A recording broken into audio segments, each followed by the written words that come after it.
nessa noite nós possamos exaltar o nome de Deus, porque independente de todas as coisas, independente do que aconteça, Ele continua sendo Deus e a sua vontade continua sendo boa, perfeita e agradável. Vamos confiar neles, vamos exaltar Ele.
Boa noite, queridos. Estamos aqui no último culto da nossa série sobre família.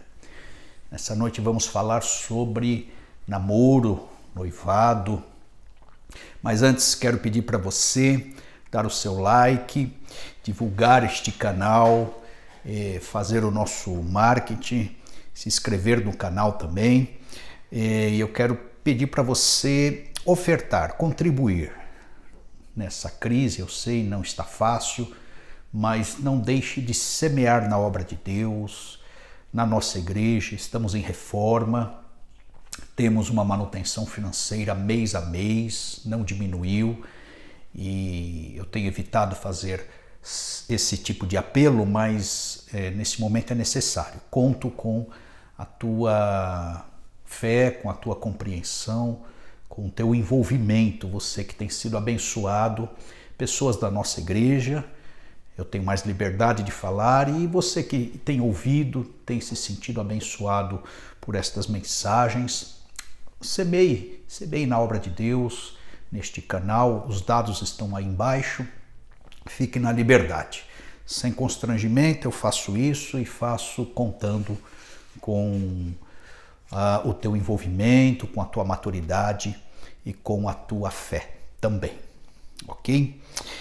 Lembrando os irmãos que terça-feira, a partir de terça-feira, entraremos numa nova série de mensagens sobre oração. Vamos orar no nosso culto de terça, vamos falar de dons, ministérios, vocações e capacitação do Espírito. Na quinta-feira, a série de Efésios continua. Vamos, em junho, falar mais um mês sobre o livro de Efésios, capítulo 4, 5 e 6. Vamos bater esses capítulos e, a partir então do próximo domingo, entraremos em outras mensagens. Vai ser o fôlego que nós precisaremos para depois entrarmos numa série de pregações, talvez curta, não vai demorar muito, mas precisamos falar de escatologia, inclusive acerca do que tem acontecido. E a propósito disso, falar para que nos posicionemos sobre o que está acontecendo e não nos escandalizemos também. Precisaremos de algumas direções e neste momento, mais que nunca, ouvir a voz de Deus. Ok? Então, meu tema, uma escolha segura dos olhares ao noivado. Vou falar do ficar, namorar, noivar, até o noivado, né? Para ser uma escolha segura.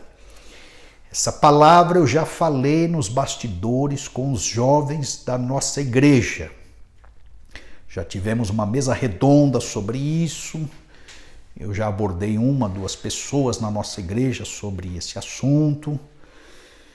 Mas agora eu quero falar para toda a igreja. Então, os pais ouçam o que o pastor fala, orienta, diz, o que ele acha sobre o namorar, o ficar, o noivar, enfim.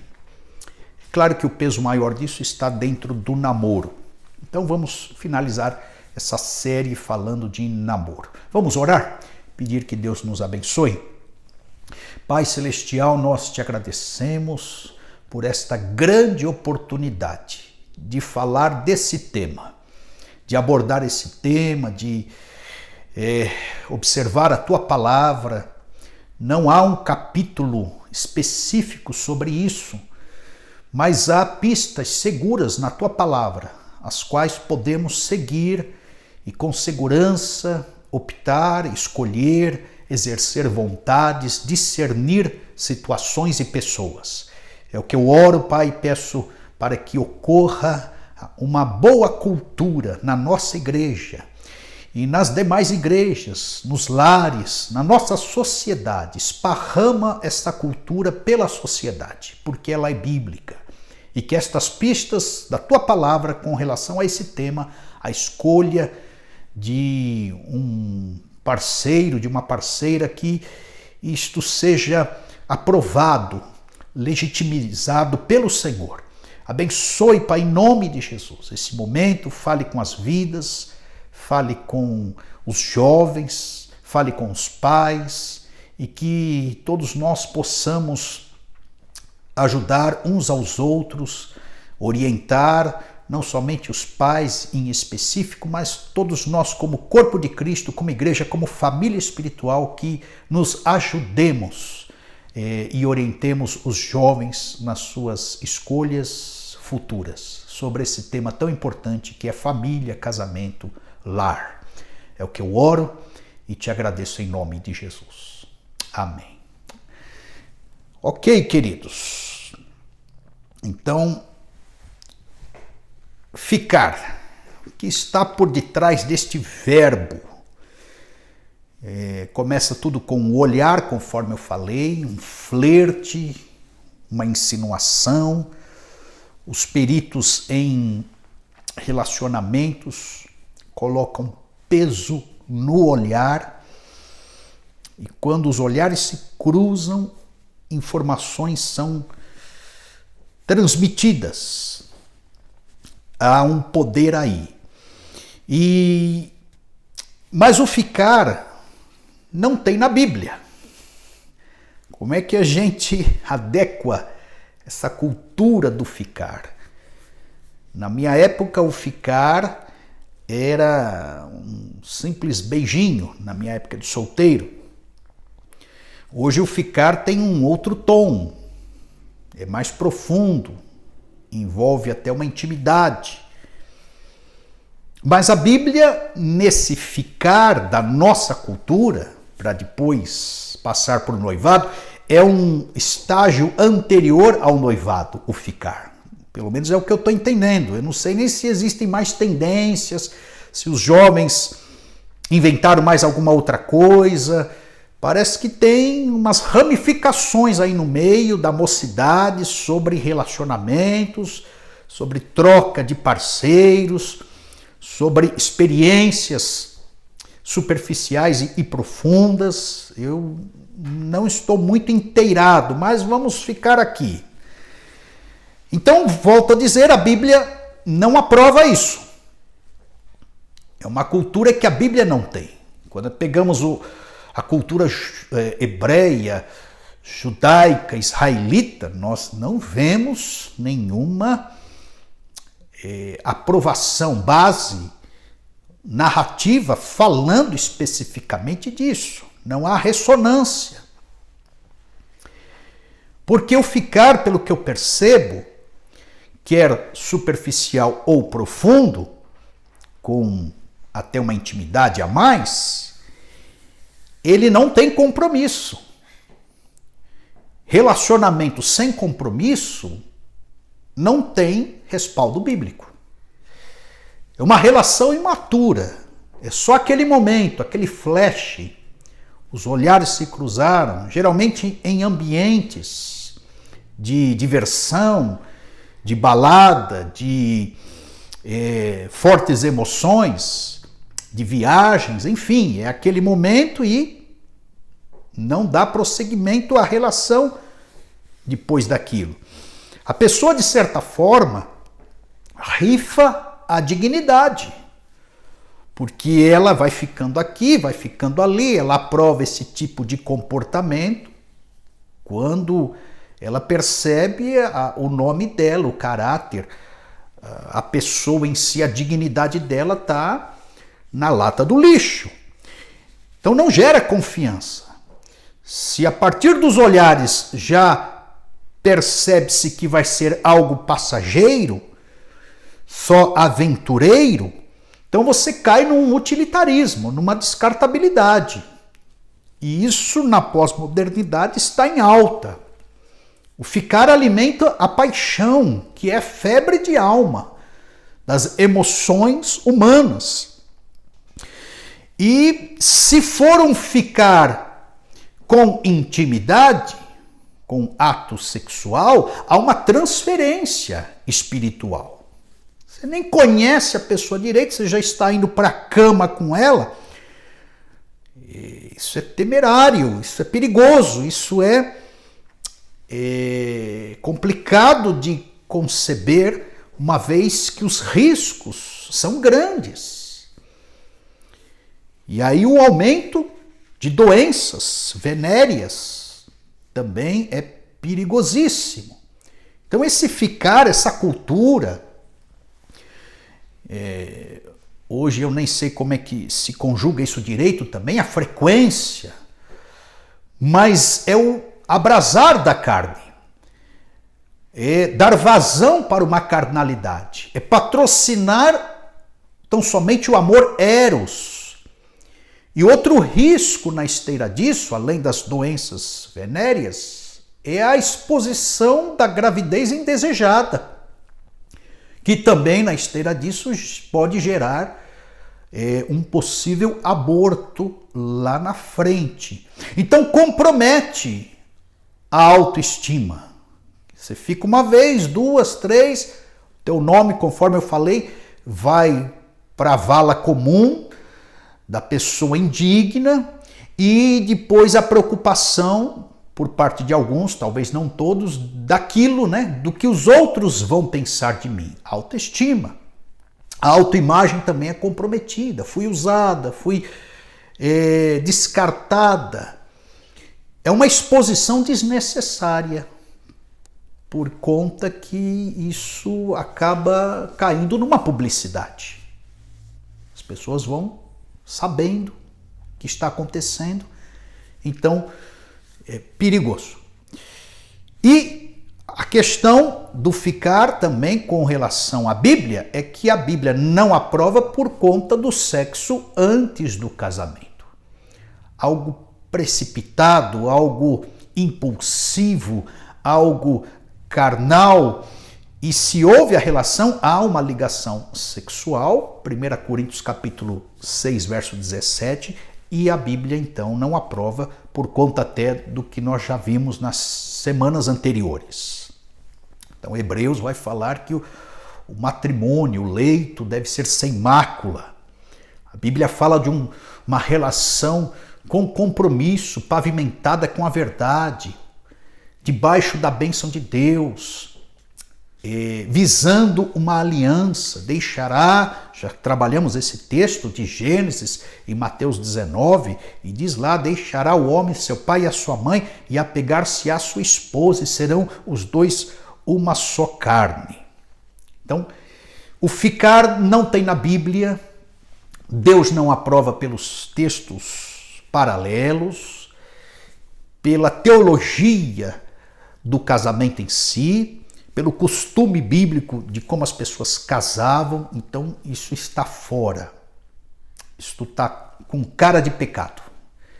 E então, como cristão, não vou nem falar como pastor, mas como cristão a gente descarta de cara.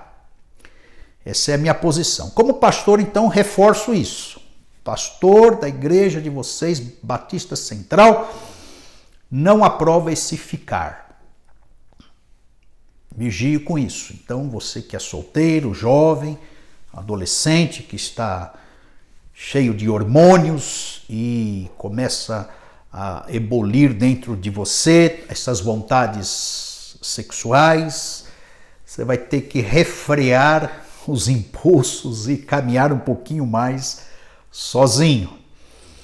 Então, isso. Virando a página aqui, com relação a esse assunto, vamos olhar então qual era o costume bíblico. Comentamos isso já alguma coisa nos dias anteriores também. O costume era a escolha dos pais. Os pais arranjavam os casamentos para os filhos. Vamos pegar isso desde o Gênesis. O Novo Testamento recebe esse reflexo do Antigo Testamento.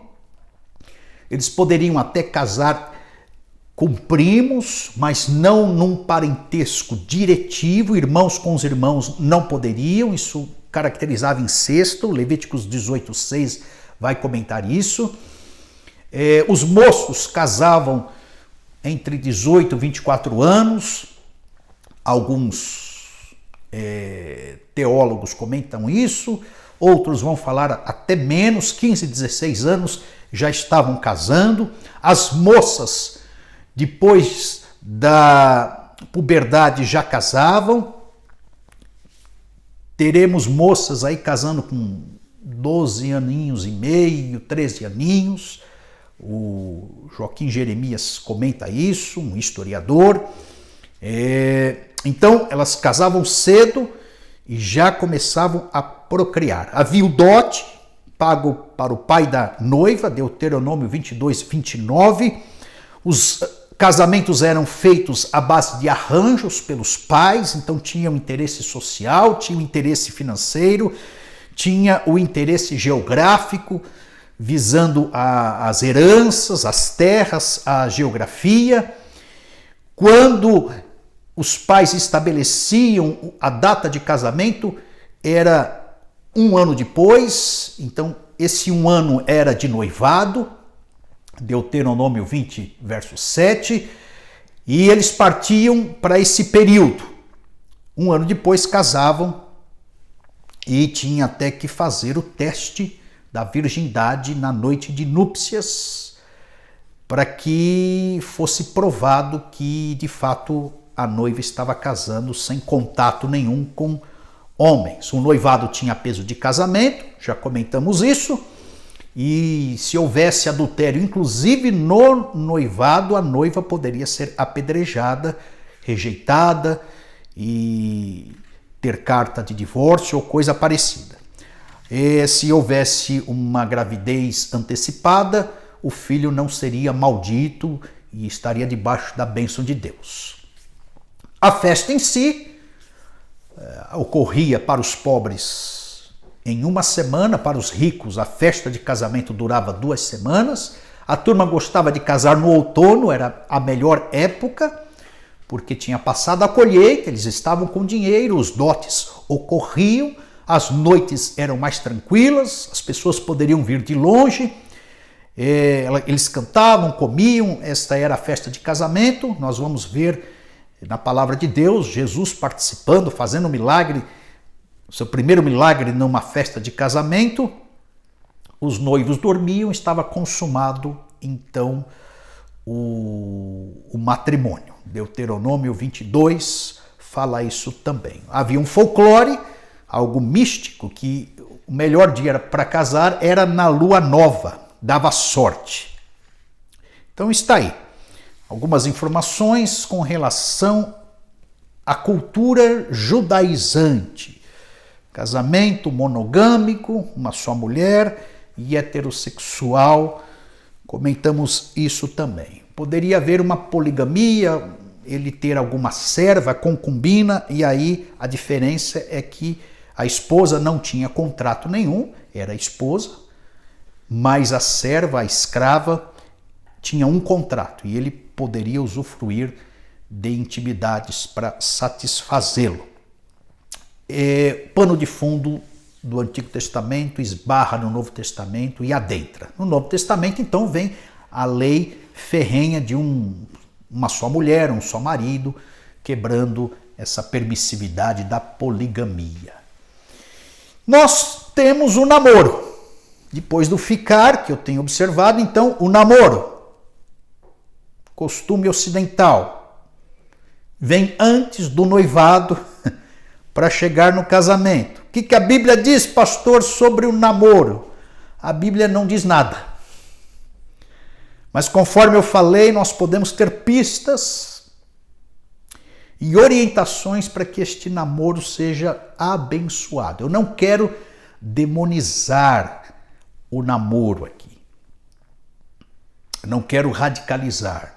Não estou fazendo o papel do exorcista do namoro. Não. Eu quero só colocar algumas orientações para que você parta para uma escolha e venha crescer no teu relacionamento, um relacionamento sério, e case debaixo da bênção de Deus, conforme a palavra de Deus diz. E falo isso com relação àquilo que foi dito. Pontos explícitos, morais da Bíblia, a gente obedece. Pontos escandalosos, imorais, que a palavra de Deus determina, a gente refuta, a gente retrai, a gente exclui, amputa das vidas. E pontos neutros, culturais, amorais, a gente tem a liberdade, então, de continuar ou de excluir. Então, o namoro, eu vejo que é também um pouco esse ponto neutro, amoral, cultural.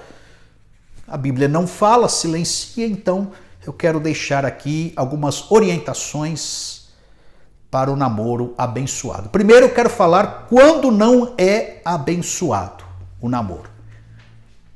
Em primeiro lugar, o namoro não é abençoado quando é para passar tempo. Eu vou namorar para passar tempo. Eu vou namorar, mas não é para casar. Pronto, você já está se arriscando aí. Não é o ideal isso. Meu conselho para você é não namore. Se é para passar tempo, não namore. Se você não tem a intenção, se namoro é para pavimentar para o casamento, se você vai namorar e não vai para o casamento, você já sabe que não vai, então nem namore. Já aborte antecipadamente. E o que nós pastores estamos percebendo, porque depois arrebenta os problemas no casamento e dentro dos nossos gabinetes pastorais, é que o problema dentro desse casamento tratado por nós hoje é porque começou errado. E a orientação que temos percebido e tido é: observemos como os namoros começam, para evitar problemas aqui, dentro do casamento. Em primeiro lugar, então, não será bênção se você namorar só para passar tempo. Segundo lugar, se for precoce. Eu estou namorando, mas eu nem saí das fraldas. Não namore. Não é tempo de namorar. Não é tempo de você se relacionar. Você não tem competência física. Você não tem inteligência relacional. Você não tem emancipação financeira. Você não tem peso espiritual para decidir se é ou não a vontade de Deus. Muito novinho, muito novinha, não namore. Claro que os tempos mudaram. Eu falei que as moças em Israel casavam com 13, 14 aninhos, 15. Hoje a turma está casando depois dos 30, são outros os tempos, eu sei disso. Está cada vez mais difícil. Como segurar essa gama de gente efervescente no sexo até o casamento na casa dos 30 anos, depois dos 30 anos. Eu sei que é difícil, mas tem gente aí com 12, 13 aninhos já namorando, então eu chamo isso de namoro precoce. E falo para você, pai, mãe, minha orientação é para você também, vigia aí. Exerça o teu não, coloque o teu limite. Com base, não tem base bíblica para isso, irmãos, mas eu tenho uma base que orienta. 1 Coríntios 6, 12, todas as coisas me são lícitas, mas nem todas convêm. Perceba que existem muitas variáveis, ações, comportamentos nossos em que nós nos enquadramos aqui. Minha pergunta para você é: convém namorar? Convém você deixar teu filho de tantos anos namorar? Convém? Responde aí, porque é um campo neutro, cultural, amoral.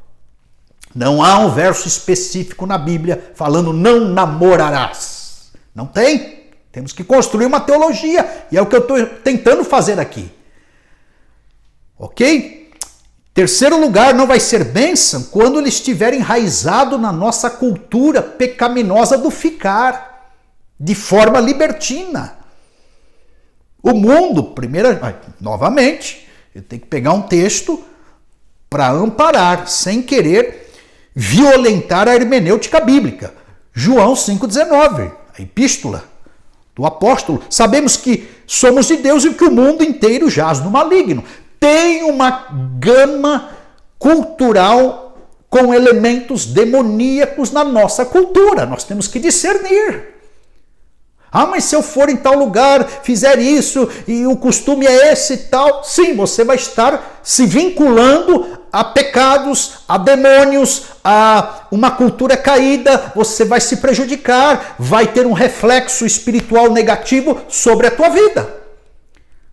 Tem elementos na nossa cultura, volto a dizer, totalmente neutros, mas existem outros elementos malignos, demoníacos, anticristãos, que não tem um verso específico na Bíblia, nítido, mas pelo discernimento das coisas, nós sabemos que entristece o Espírito de Deus, que Deus não aprova, que nós temos que agir de forma contrária, nadamos contra a corrente. A igreja rasga a cultura no meio, ela passa, ela vai se esfolando e esfolando, ela vai dizendo, ela vai criando uma cultura melhor, num estilo de vida elevado, debaixo daquilo que Deus tem como vontade para cada ser humano. Isso tem que ser discernido por todos nós. Então, Deus aprova um namoro ilícito, debaixo dessa cultura, extraído com esses vieses, com essas ideologias do utilitarismo, do consumismo, do pragmatismo. Eu quero ficar com você agora, e tem que ser agora, e você tem que provar o teu amor agora, e é tudo agora, e profundo, e a gente vai e suga o máximo do outro. Então, pense aí, esse relacionamento relâmpago, profundo, precoce, com raízes na cultura caída, ele não é de Deus. E aí, na esteira disso, em quarto lugar, quando há pecado sexual. Eu tive a relação, mas eu não quero a pessoa. Meu Deus do céu! Esse namoro não vai dar em nada. Nós vemos a palavra do Senhor falando em Tessalonicenses, é um texto, digo, de santificação, porque esta é a vontade de Deus, a vossa santificação. Daí nós seremos perseguidos, tidos como povo retrógrado, como pessoas desinformadas, como gente tacanha, como pessoas do século passado, enfim, os rótulos que virão sobre o cristão que quer andar na palavra de Deus, visto por este mundo, serão todos negativos, mas está aqui, Deus quer a nossa santificação, que vos abstenhais da fornicação. Vimos isso semana passada, fornicação no original, porneia, que são relações ilícitas, imorais. E aí ele continua, o apóstolo Paulo falando no verso 4, cada um de vós saiba possuir o seu vaso em santificação e honra, não na paixão da concupiscência, do desejo desordenado, da compulsão da carne, das impulsividades sexuais, como os gentios que não conhecem a Deus.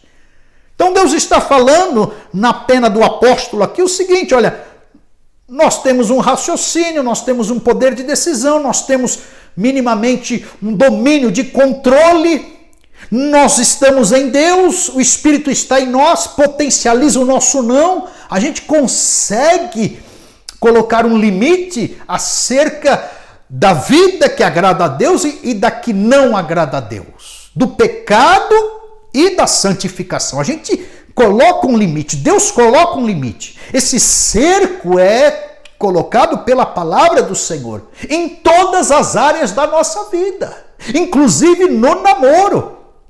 Então cabe o não. Deus quer algo sério. Deus quer preservar as tuas emoções. Deus não quer que você seja um poço de transferência para demônios te possuírem por conta de uma ligação sexual ilícita, sem compromisso, antes do casamento. É isso. E eu tenho que pôr as lentes espirituais para te falar que há uma opressão espiritual num ato sexual ilícito. Há uma opressão, há uma transferência de demônios até num ato sexual ilícito. Então, você tem que vigiar com isso, esse namoro não será abençoado. Também não será, em quinto lugar, envolvendo somente a paixão. O amor é diferente da paixão. A paixão é você ter o desejo de desfrutar de coisas a qualquer preço, pelo desejo natural. É como se Deus estivesse falando para nós assim, nós não somos animais. O animal que na hora que vem o impulso de comer, ele vai e come. Na hora que vem o impulso de dormir, ele vai e dorme. Na hora que vem o impulso do sexo, ele vai e faz. O homem não é assim. Não pode estar envolto a essa impulsividade, conforme falei em Tessalonicenses. O texto de João na epístola também vai corroborar, 1 João 2,16, porque tudo que há no mundo, concupiscência da carne, desejo desordenado da carne, o desejo desordenado dos olhos, a cobiça e a soberba da vida não procede do Pai, mas do mundo. O regenerado, o que nasceu de novo, o que está em Deus, o que teve a experiência do novo nascimento, ele é gerenciado pelo Espírito Santo, ele é norteado pela palavra de Deus. A paixão escraviza e depois decepciona. É o andar entre a euforia e o tédio, porque a paixão te joga para a aventura. E você mergulha naquela aventura. No dia seguinte, a culpa, o tédio, a angústia, o vazio de alma. Então a paixão não conta com o compromisso solidificado do amor. Ela não estabelece a aliança.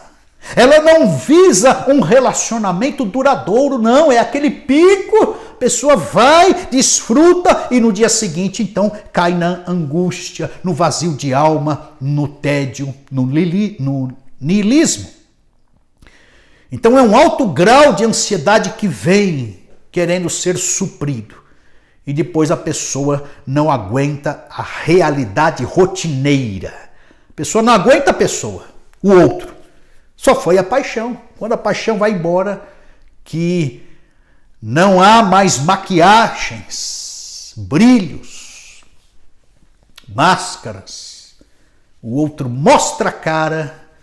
Meu Deus, aí ninguém aguenta tal relacionamento. Sexto lugar, não será abençoado quando os pais não concordam. Perceba no Antigo Testamento, os pais determinavam. Hoje em dia a gente excluiu totalmente a opinião dos pais. Os jovens vão e determinam. Escolhem por si só. Então eu deixo a dica aí. Peça a opinião do teu pai. Nós vamos falar isso um pouquinho mais para frente. Mas quando os pais não concordam, pai e mãe têm um sexto sentido, que misericórdia. E eu tenho que respeitar esse negócio aí. Eles têm um faro a mais na vida. Eles são mentores, líderes. Eles nos ajudam nos discernimentos, nas escolhas. Até o casamento. Depois a gente casa e a gente determina por nós mesmos. Mas o lar é esse laboratório. Teste de obediência a pai e mãe. Eu estou falando de Colossenses 3:20. Eu estou falando de Efésios capítulo 6, verso 1. Considere aí se existe alguém que ama o filho, que quer o melhor para você. Tem nome isso. É pai e mãe. Muito mais do que o rapaz ou a moça que você está flertando ou namorando. Também não será bênção, em sétimo lugar, quando esse moço, essa moça, te afastar da igreja. Hebreus 10:25, não deixe de congregar, como é costume de alguns. Começou a namorar, a pessoa deixou de ir para a igreja. Começou a namorar, o jovenzinho começou a esfriar na fé. Começou a namorar, já não participa mais das coisas do Senhor, só está preocupado com o secular, em se divertir. É um péssimo sinal. Sinal de alerta, por sinal. Então, decline neste namoro se estiver acontecendo isso, porque as opções começam a ser mundanas, concorrendo com as opções espirituais. Um bom teste é esse. Começou a namorar, o namorado, a namorada leva para a igreja, opta pela igreja, faz a agenda junto com os jovens da igreja. É um bom sinal. Contrário senso, perigosíssimo. Oitavo lugar, quando Deus não aprova. Meu Deus do céu, será que você, namorado, namorada, não consegue ouvir a voz de Deus? É só buscar a Deus. Só não ouve a voz de Deus quem não clama por ouvir, quem não tem sede de ouvir, quem não busca a voz de Deus. Então, eu quero crer que você tem espiritualidade suficiente, sensibilidade, uma vez sendo criatura de Deus, sendo filho de Deus, sendo redimido pelo Senhor, comprado pelo Senhor. Você não tem o mínimo de expediente para sentir, para ver, para ouvir se Deus aprova ou não, o que Deus diz deste relacionamento, desse moço, dessa moça. Por quê? E eu trago aqui a cena, 2 Coríntios 6,14, do jugo desigual. Você sendo um cristão, a outra pessoa não sendo cristã, já é algo a ser considerado, muito importante. E aí a gente cai em 1 Coríntios capítulo 7, texto que trabalhamos em parte na semana passada. Vai ser um casamento com fés díspares. Um crê, outro não crê. Um vai para a igreja, outro não vai.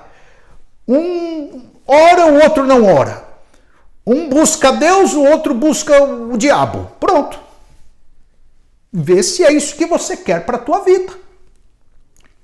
Então é uma dica importante. Se Deus aprova, se Deus está nesse negócio, se Deus sinaliza, capte os sinais da parte do Senhor com relação a esse namoro. Estamos na fase do namoro. Namoro que não é bênção.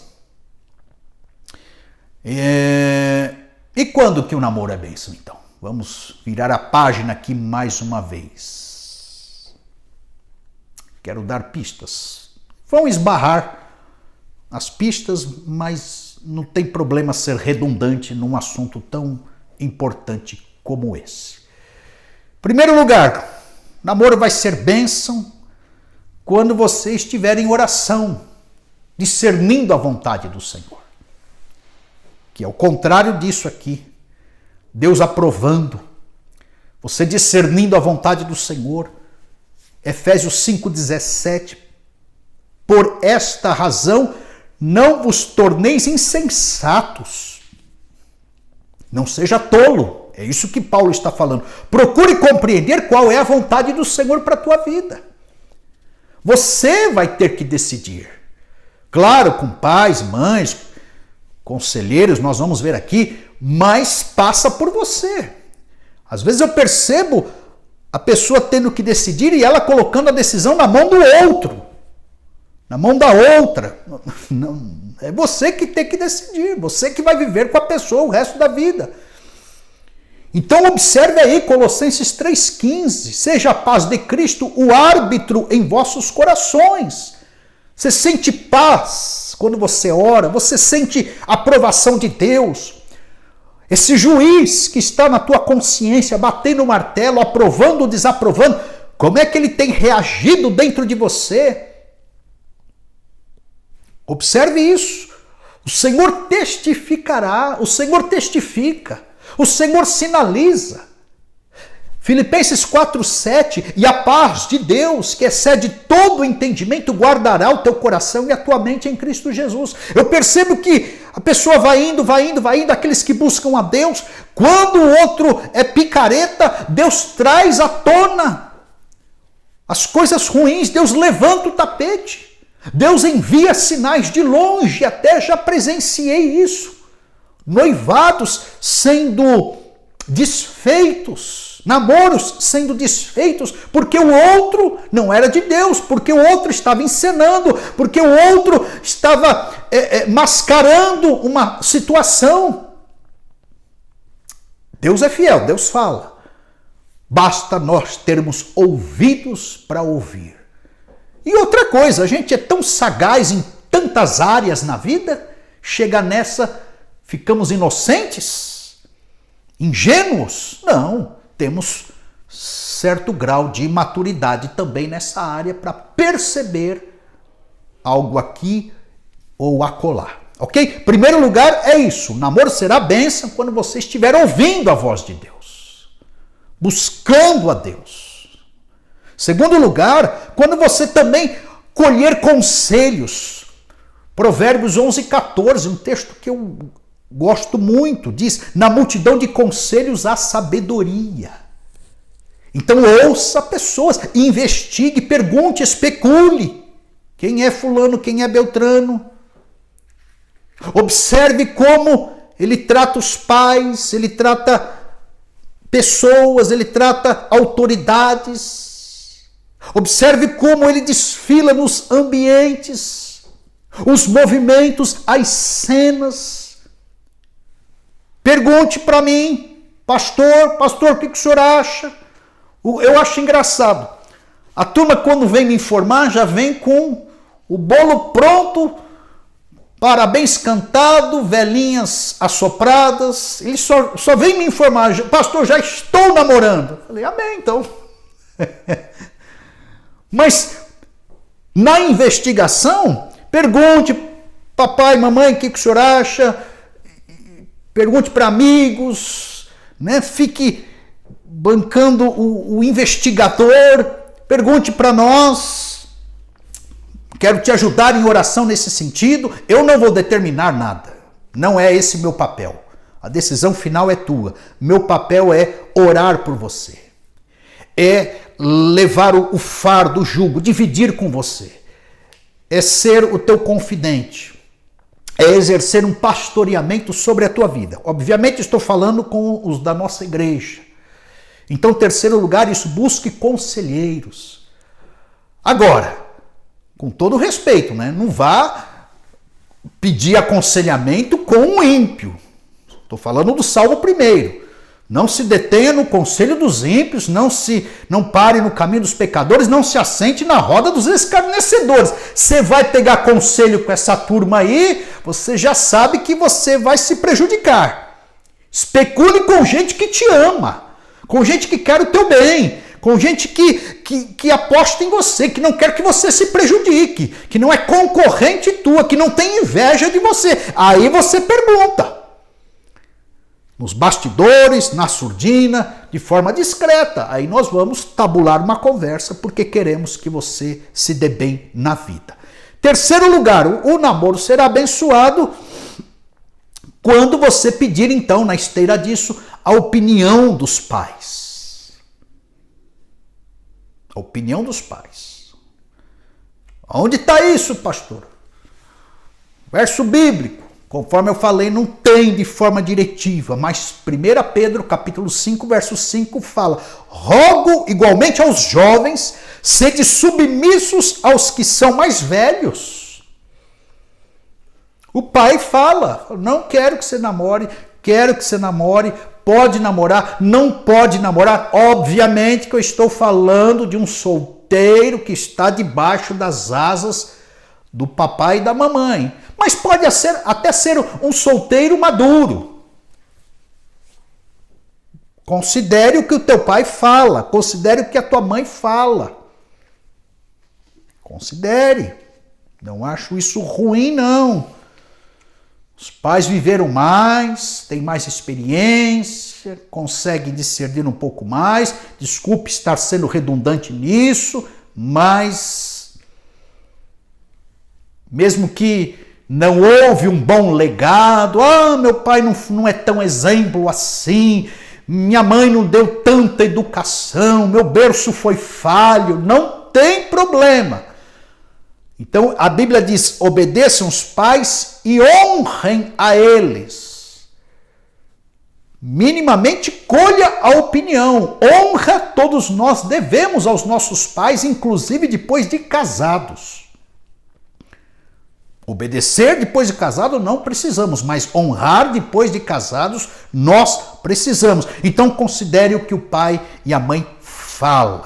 Quarto lugar, dentro desse clima de autoridade e submissão, aceite as regras impostas pelos pais. Vai ser bênção esse namoro. O pai fala: eu quero que você chegue 10 horas da noite. Chegar 2 da manhã. Então, hora, lugares, limites. Efésios 6:2. Honra teu pai e a tua mãe. Aquilo que eu acabei de falar, que é o primeiro mandamento com promessa. Quer começar bem? Verso 3. Para que te vá bem e sejas de longa vida sobre a terra. Fazendo aqui um comentário, abrindo um parênteses. Tem jovem que morre cedo, né? Está aqui a resposta. Apronta, na mocidade, as consequências ceifam a vida dele de forma prematura. Por quê? Porque além de aprontar no concreto, no material, no físico, tem uma regra espiritual por detrás aqui, para que te vá bem e sejas de longa vida sobre a terra. Ou seja, desobedecer, desonrar pai e mãe, essa pessoa, esse ser humano, esse jovem, corre o risco de morrer cedo. Princípio bíblico espiritual. E corre o risco de dar muito errado na vida, para que te vá bem. Obedeça para que te vá bem. Se eu desobedecer, você vai mal na vida. Você semeia coisas ruins, você vai colher coisas horríveis. Provérbios fala: semeia vento, colhe tempestade. Então não comece errado a tua vida sentimental, conjugal, relacional. Não comece errado. Comece debaixo da bênção dos pais também, porque a bênção do Senhor vem na esteira disso, da bênção dos pais. Então aceite as regras impostas aí. Eu sei que isso é complicado, complexo, porque as coisas não são tão nítidas assim, varia muito na nossa cultura de família para família, quais são as regras de filho para filho, filha mulher, né? É uma regra, o homem, né? O filho macho, a regra é mais afrouxada, eu sei disso, mas que vocês, filhos, obedeçam vossos pais. Muito bem. Quinto lugar, o namoro é abençoado quando a aparência do mal é evitada. 1 Tessalonicenses 5:22. Abstende-vos de toda aparência do mal. Vou repetir, a aparência do mal é evitada. Aparência do mal. Quer começar bem o namoro? Evite a aparência do mal. Muita coisa está em jogo aqui. Então vigie, jovem, moço, moça.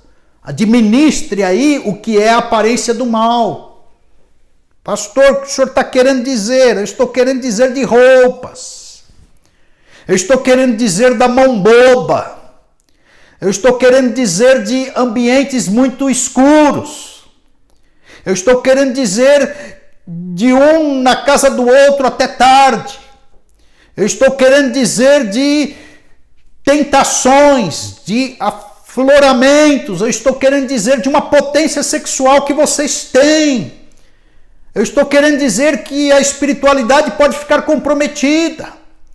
Eu estou querendo dizer que o namoro é no sábado à noite e no domingo à noite você está aqui no culto, ministrando, tocando, adorando, glorificando a Deus. Eu estou querendo dizer da vida, que você vai ter que administrar isso.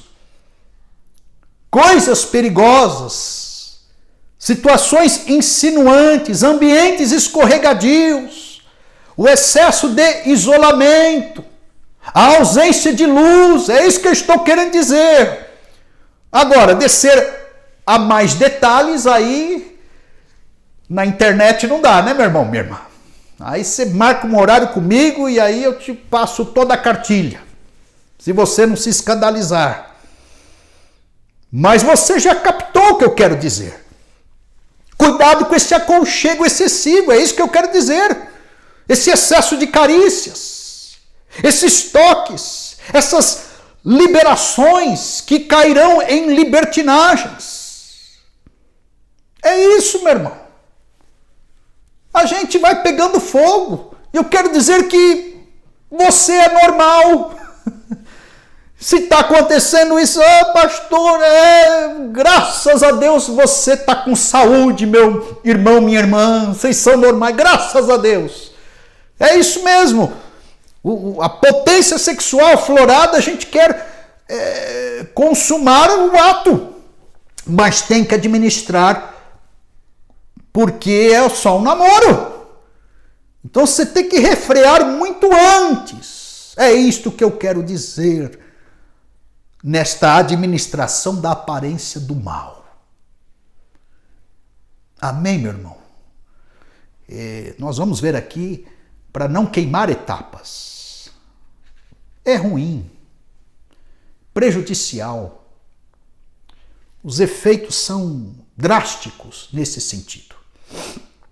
Ainda mais você sabendo da lei de Deus, você tendo o Espírito no teu coração, você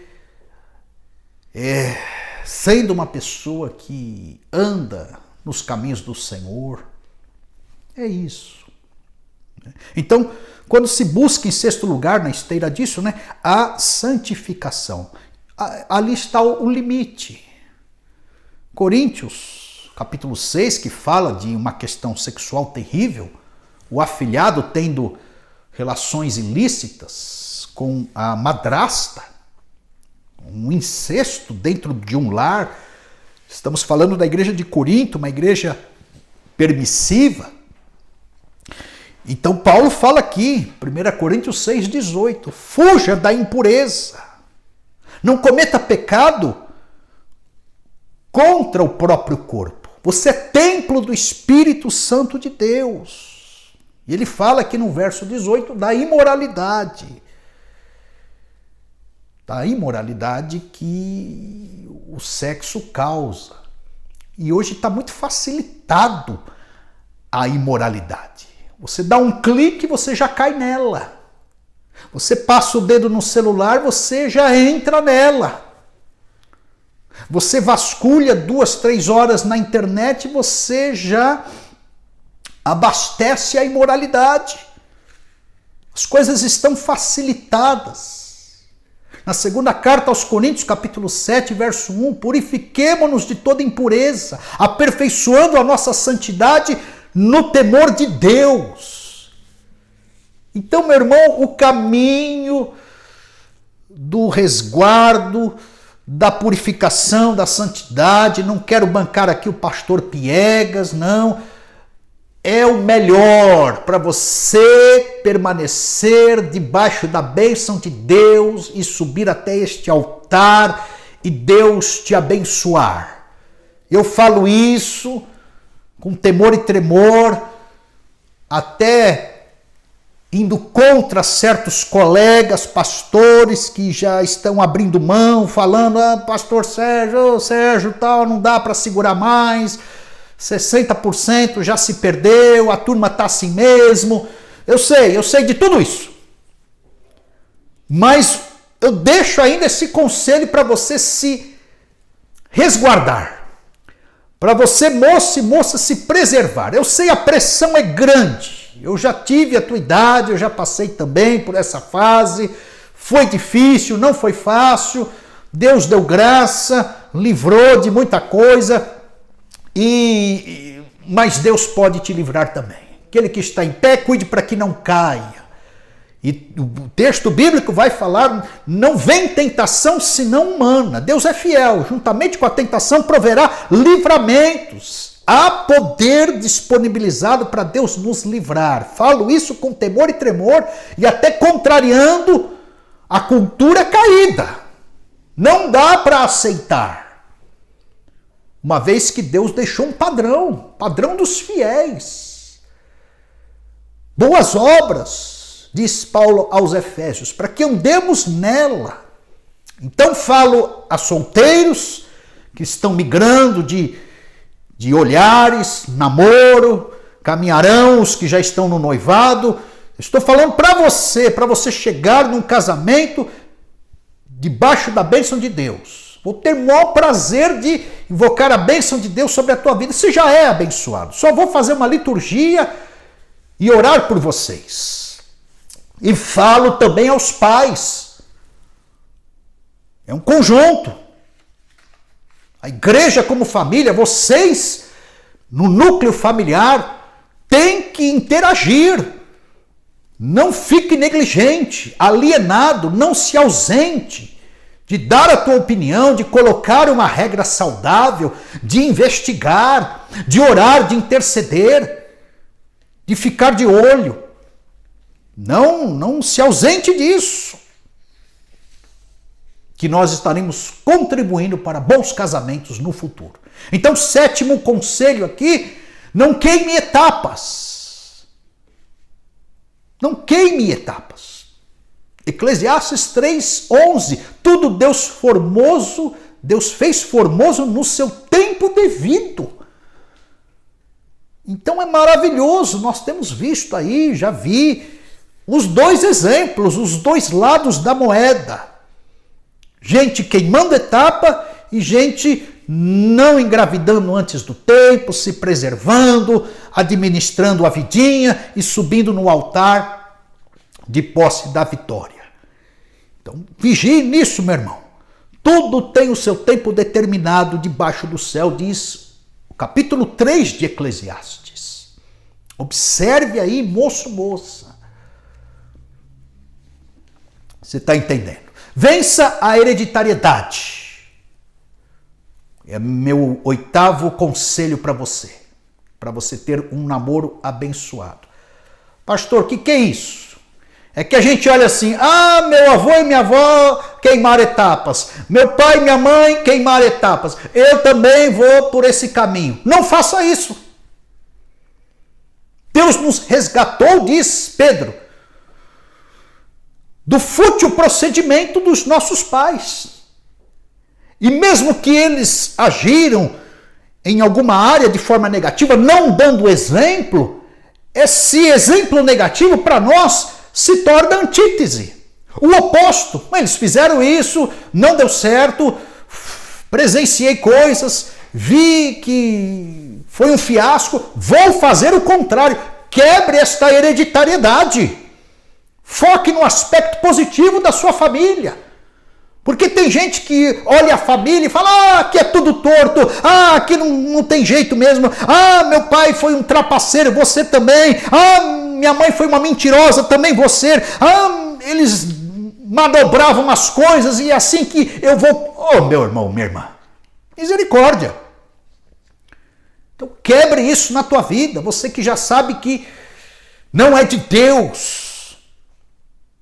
Faça diferente, faça conforme a palavra de Deus orienta.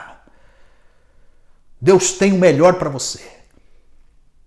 Deus quer te abençoar e gerar, através de você, o melhor para você mesmo. E passa por você, não tem jeito. O que Deus tem para você, passa por você. Você decidirá. Você optará e você colherá aquilo que tem semeado. Então assuma as tuas responsabilidades. E não aceite essa cultura caída da tua família.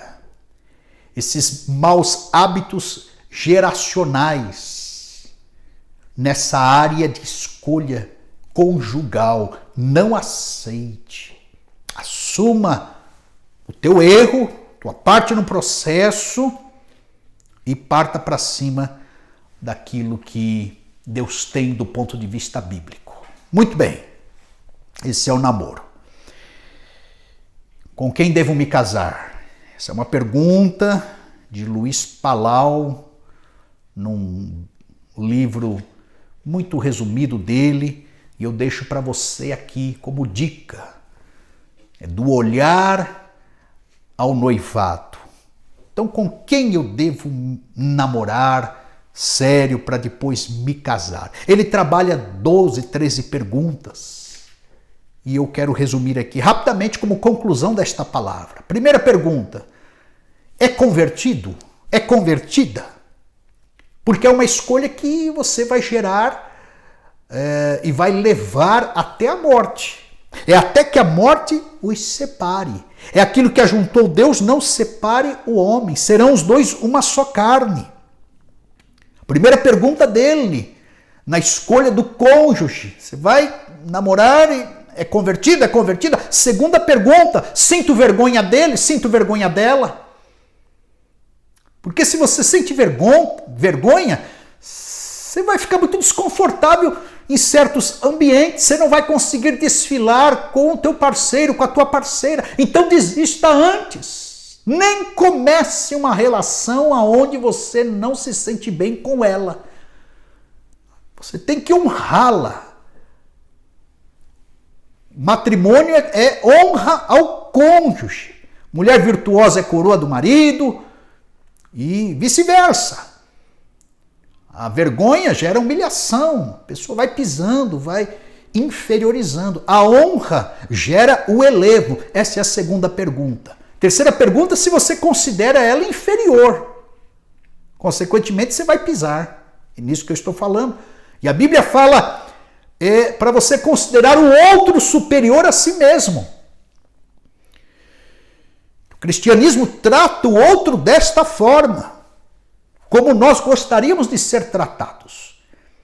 Então, se você considerar o outro inferior, uma pessoa ridícula, uma pessoa desprovida de qualidades, até não merecedora de elogios, de honras, é sinal de que você já entra numa relação como prepotente, como soberbo, como egocêntrico. Não vai dar certo. Quarta pergunta, sinto respeito por ele? Por ela? Há um respeito na relação? A palavra de Deus diz em Coríntios que o amor não se alegra com a injustiça. Obviamente há o respeito, há a justiça, há a igualdade, a equidade, os direitos são respeitados. Há uma equação relacional maravilhosa aí, logo de início. Não há. Acaba com esse namoro.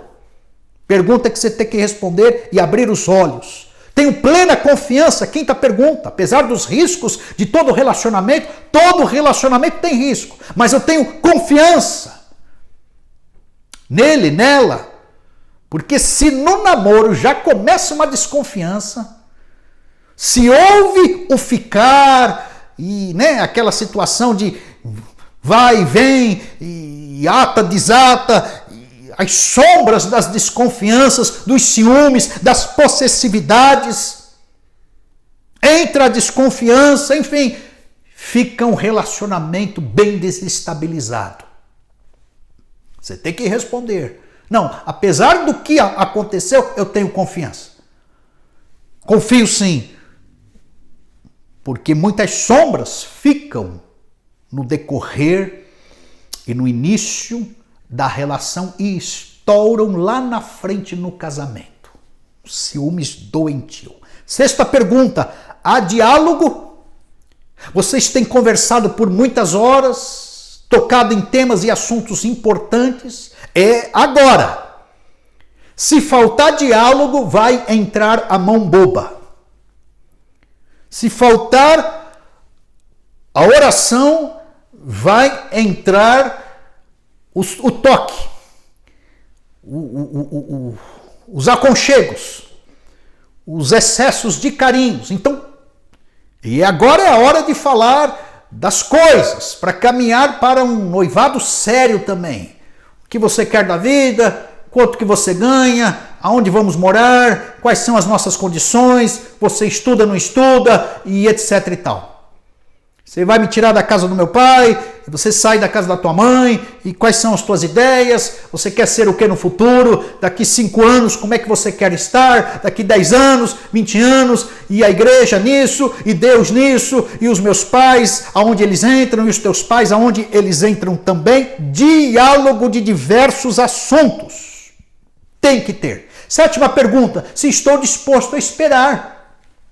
É porque tem meia dúzia de engraçadinho que fala assim, prova o teu amor agora, quero saber se você me ama mesmo, então vamos para os finalmentes. E a palavra de Deus diz que o amor é paciente, tudo espera, tudo suporta. Se ama, vai esperar. Se ama, vai construir com você. Se ama, vai aguentar esse jugo da solteirice. Se ama, não vai colocar a carroça na frente dos bois. Se ama, não vai te defraudar. Estou falando na réplica também, com vice-versa. Então, vida de solteiro é um tempo de consagração para a vida de casado. Depois vocês vão casar, vocês vão ficar muito mais tempo casado do que solteiro. Fique tranquilo. A questão é decolar bem, é iniciar bem, para depois não cair nas maldições e consequências ruins da precipitação, da carnalidade, do início de um relacionamento. Oitava pergunta, há possessão na relação? Porque não são objetos, são pessoas, sentimentos, ideias, diferenças, muitas diferenças. Amor, em Paulo, aos Coríntios 13, não se conduz inconvenientemente. O amor, ele tem uma postura. O amor ele encarna um comportamento. O amor, ele é envolvido num respeito, numa seriedade. Não procura os seus próprios interesses, não é egocêntrico, é doador. Quem ama se doa. Então tudo isso tem que ser equalizado. Os sinais da possessão devem ser percebidos aqui. Ninguém pode ser joguete na mão do outro, peteca na mão do outro, não. Haverá uma conjugalidade, uma aliança, uma unidade espiritual, uma só carne, mas individualidades devem ser também preservadas. Nona pergunta, é digno de mim? Se você se ama, você não vai querer uma pessoa indigna do seu lado. Então você tem que ver isso. Não, eu preciso de coisa melhor. Não desmerecendo o ser em si, mas eu quero casar com uma outra pessoa. Não tem problema. Mas responda a pergunta, é digno de mim? É digna de mim? Provérbios 18, 22, o que acha uma esposa, acha o bem e alcança a benevolência do Senhor. 10ª pergunta do Luiz Palau, se sente atração.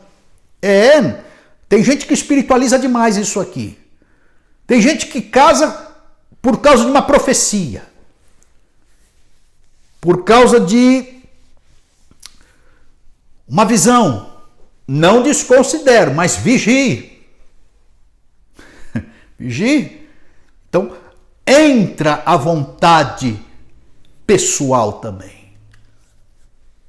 E o cônjuge será a pessoa mais linda do mundo. Será a tua Miss Universo, a tua Miss Mundo e vice-versa. Então, se há atração física, tem gente que se relaciona com o nojo do outro. É claro que vai dar errado. Tem gente que se relaciona achando que o outro é horrível. A pessoa feia, nos aspectos da beleza, da pós-modernidade, não se encaixa em nada, e fala, e humilha, e não considera. Está começando errado. Você tem que admirar, você tem que apreciar, você tem que amar, você tem que desejar, você tem que ter vontades de estar próximo. Esses são os sinais sadios, saudáveis, para quem quer casar. Contrário senso, fica aí a tua escolha. 11ª pergunta, se ama ou não? Comentamos isso alguma coisinha já. Você tem que amar. Volto a dizer, desculpe ser redundante, amor, 1 Coríntios capítulo 13, vá lá na lista. O futuro do amor, falamos disso semana passada. Qual é o futuro deste amor? Então, se você não se vê com essa pessoa, no futuro, desista agora, porque está fadado ao fracasso. Então, você escolhe de um lado, concluindo esta parte, a escolha passa por você e você escolhe junto com Deus. São duas verdades existindo lado a lado. Deus vai ser consultado, os pais, a igreja, enfim, e é uma construção de resposta à escolha do cônjuge. E aí cai então no noivado. Noivado. Então nós temos visto o retrato da família brasileira, as pessoas se ajuntando aqui e acolá, os papéis um pouquinho invertidos. Falei que o sistema brasileiro é matriarcal, o sistema bíblico é patriarcal, lares feministas, temos observado, e uma sociedade plural se descortina para nós. Noivado, então, esse passo mais sério dentro dessa sociedade. E eu diria para você o seguinte, saiba e comece a assumir o seu papel no processo. Então, comece a observar já as coisas para dentro de um lar, tua postura já como em perspectiva, né? Como um futuro marido, como uma futura esposa. Meu conselho aqui é que não demorem para casar, uma vez consolidado esse noivado, não demorem, porque a carne vai gritando, e aquele texto de Coríntios, se estão se abrasando, é melhor casar do que viver abrasado. Aumente a visão das coisas, da investigação, as dimensões, os lugares. Volto a dizer como ele trata o pai e a mãe, como ela trata o pai e a mãe, se há submissão na cadeia hierárquica da vida. Em todos os lugares, uns mandam e outros obedecem. as regras relacionais, morais, sociais, tudo isso tem que ser observado.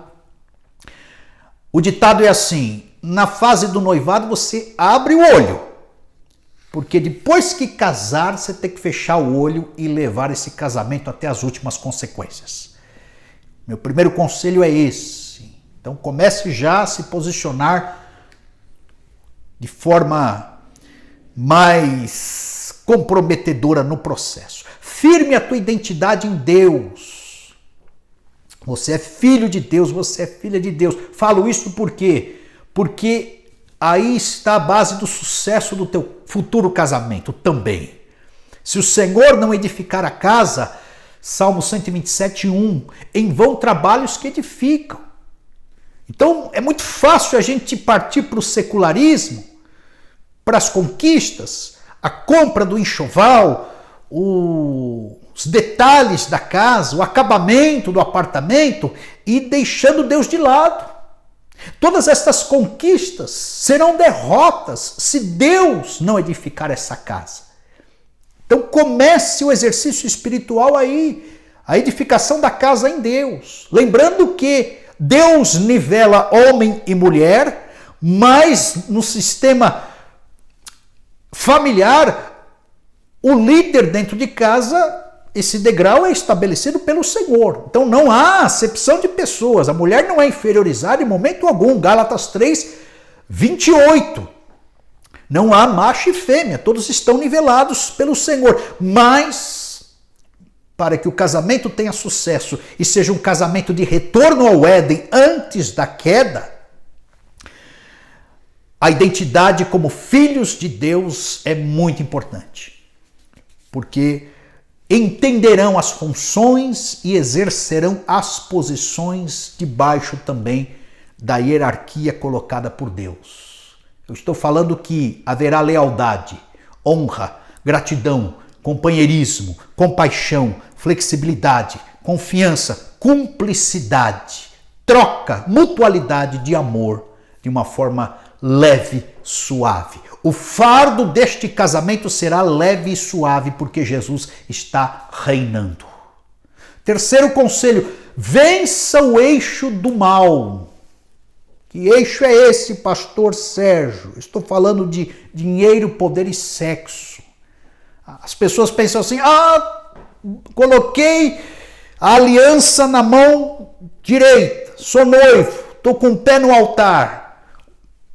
Vamos liberar um pouco mais.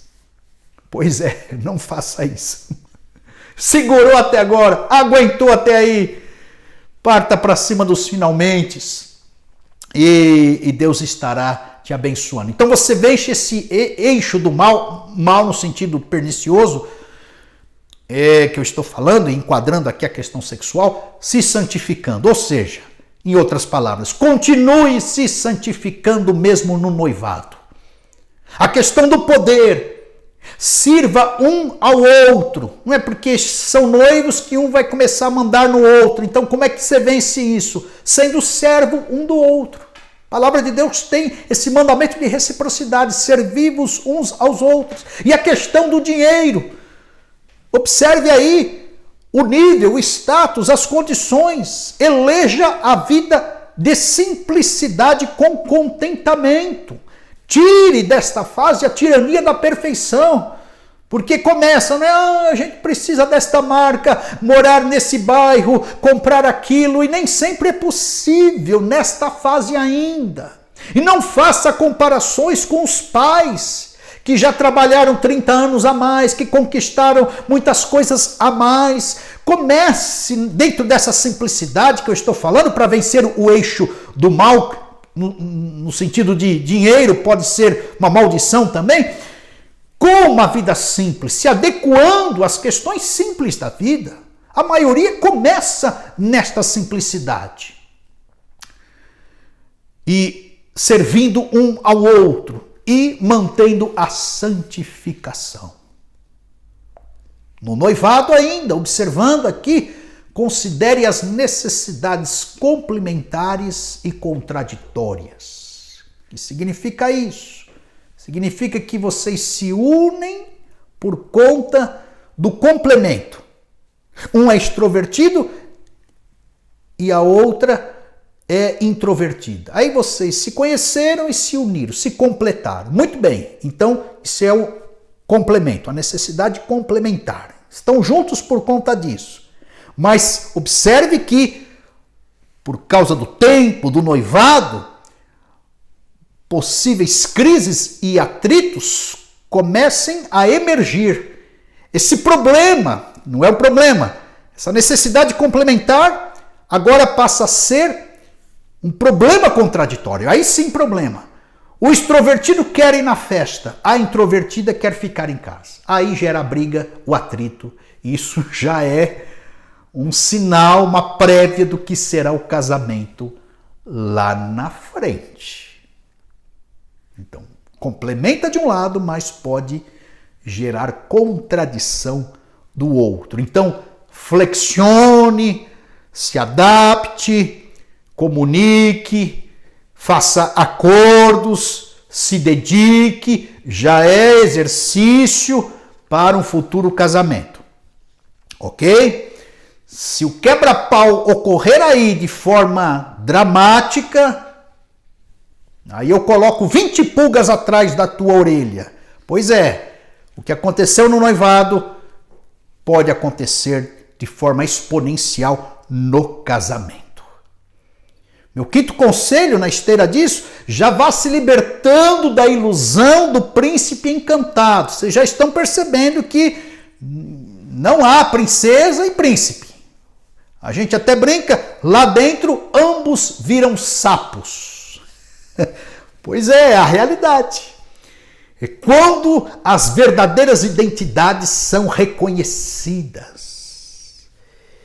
Então observe o que a palavra de Deus diz em Tito 2,4, a fim de instruírem as jovens recém-casadas a amarem seus maridos e filhos. Olha o conselho de Paulo a Tito naquela igreja.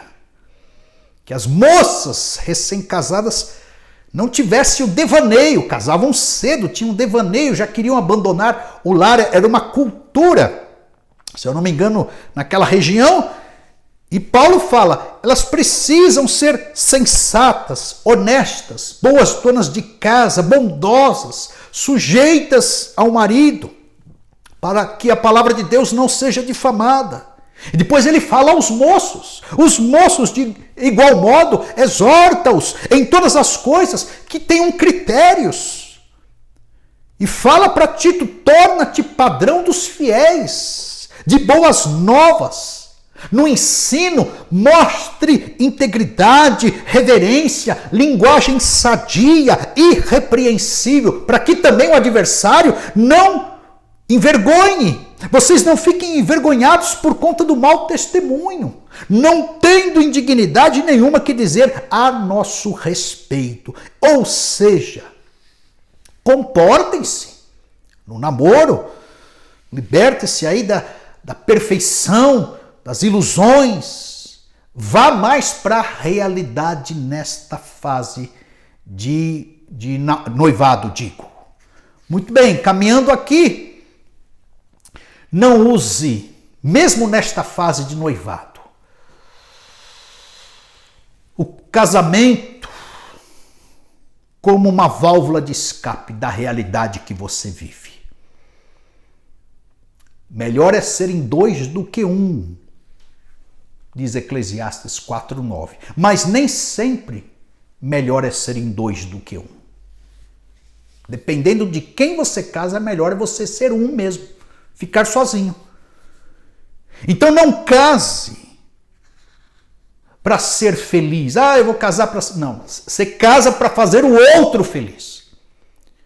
Você tem que ser feliz como solteiro, como solteira. Minimamente você tem que estar resolvido agora. Não pense assim, eu vou casar para me resolver. Porque você coloca muita expectativa no outro. Vai frustrar. A única pessoa que a gente põe expectativa e não frustra é a Trindade, Pai, o Filho e o Espírito Santo. Todas as relações horizontalizadas, do lado de cada glória, debaixo do céu, elas frustram. Então você casa para fazer o outro feliz também. Minimamente você já tem que estar feliz, resolvido. E também não ser escravo da felicidade. Porque felicidade, do ponto de vista bíblico, na palavra de Jesus, é o teor do ser. É ontológico. É a qualidade de vida. É como se leva a vida, como se vai. São as virtudes de dentro que emanam. Não é status, não é momento, não é endereço, não é marca. Não são coisas materiais. Felicidade.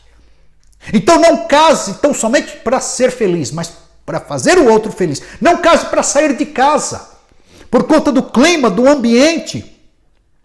Porque se você já tem um problema, você vai ter 2 problemas ou mais até. Não case para esquecer o ex. Vou casar para esquecer o ex-marido, o ex-amante, o ex não sei o quê. Imagens do passado. Não faça isso. Não case por causa do dinheiro do outro. É falso esse casamento. Não estará galgado numa solidez. A consolidação não se dará tão fácil assim. Não case para ficar sozinho. Por conta das piadinhas, das pressões da família. Não case por causa do sexo. Preciso casar por causa do sexo. Não. Conforme falei já, sexo depois cai para 3º, 4º, 5º ponto. Não case pensando no que falarão se você ficar solteiro. Não case. Se você tiver o chamado do celibato, se você se resolver bem sozinho, sozinha, não case. Se você estiver bem assim, tranquilo e etc e tal. Se você não bancar uma mulher, se você não bancar um homem em todas as suas esferas, estiver submisso, submissa a isso, entendendo minimamente o que é casamento, não case. Fique solteiro, ou seja, não case para escapar da tua dura realidade. É melhor você enfrentar teus sofrimentos, dores, decepções sozinho do que dentro de um casamento frustrado. Angústia, vazio, problemas, crises poderão aumentar. Cuidado com isso. E esse é meu papel, colocar essas dúvidas para que você pense, reflita.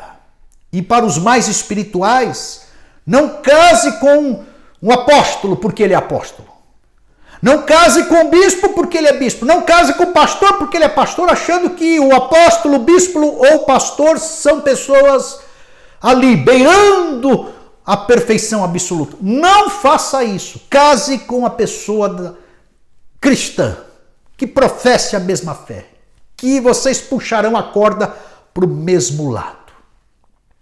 Esse é meu conselho na fase aí do noivado. Então vá lá, agora correndo para o altar, não desperdice o seu tempo, trabalhe, ajunte, faça os planos, a planilha financeira, ali as compras, tenha uma profissão, batalhe uma profissão, se forme primeiro, essa é a minha palavra para você, vá se opondo às desculpas, parta para cima, já abra o olho se ele é trabalhador, se ela é trabalhadora também, estude, melhore o teu canudo para ganhar um pouquinho mais lá na frente, vá se qualificando, siga as prioridades, desenvolva bons hábitos nesta fase, vai fazendo ajustes na vida, vá se examinando, vá contornando as coisas, os desafios, economize e vá cortando, observe aí também, o cordão umbilical com os pais. Casou, nova vida, já falamos isso. Deixa o homem, pai e mãe, se une à esposa e ambos se tornarão uma só carne. Então a águia empurra os filhos para voar. Noivado é isso. Você vai sair do ninho e você vai ter que voar sozinho agora com o teu parceiro. Ok, queridos? Então, se você for eunuco, concluo com essa palavra. Volte atrás, desmanche esse noivado. Pastor do céu, é verdade. Vigia aí, meu irmão. Se você quer casar, amém, tem esse propósito, organize a vida nesses conselhos finais, nessa fase de noivado e vá ajustando todos os detalhes. Os viúvos, orem ao Senhor, observem aí, tem uma gama de divorciados também, pessoas, observe aí também,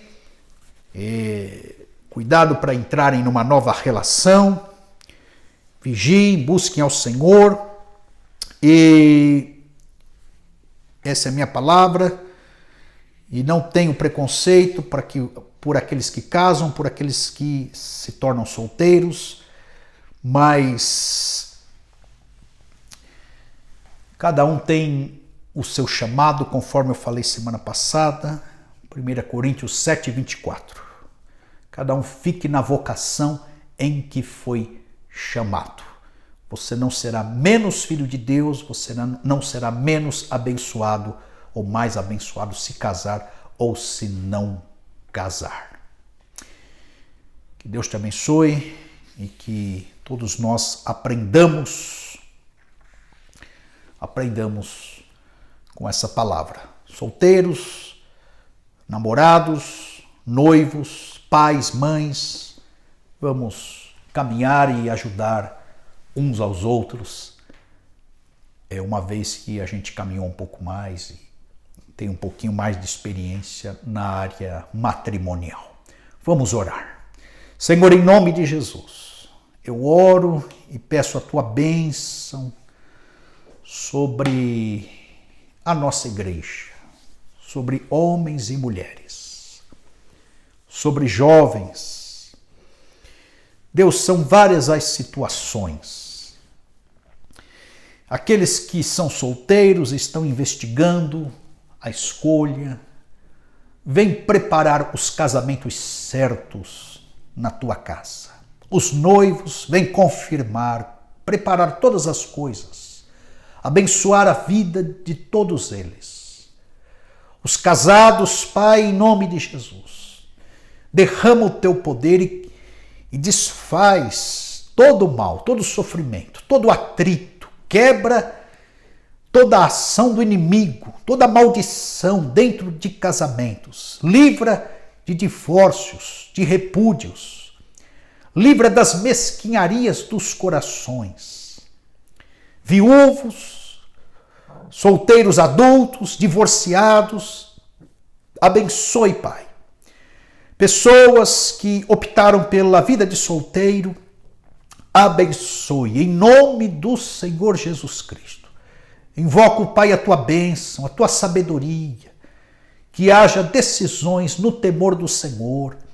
Eu sei que o Senhor quer preparar novos casamentos também nesta fase para este viúvo, até mesmo para um divorciado, enfim, Senhor, esta área difícil de lidar por conta das marcas do passado, mas o Senhor é Deus que cura, o Senhor é Deus que restaura, o Senhor é Deus que faz, restaura casamentos e prepara novos casamentos.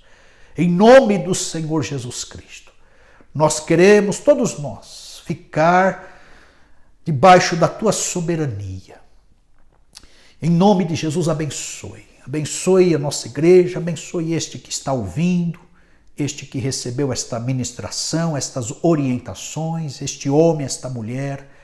Deus, sela esta campanha. Passamos este mês inteiro falando de família, de homem, de mulher, de noivado, de namoro, de casamento. Abençoe esta campanha e vem solidificar para que o pecado diminua e para que o teu nome seja glorificado através das nossas obediências. É o que eu oro em nome de Jesus. Que o amor de Deus, a graça do nosso Senhor e Salvador Jesus Cristo e a sabedoria, a ilustração, o foco, a direção, a profecia, o guia que é o Espírito Santo seja com a tua vida em nome de Jesus.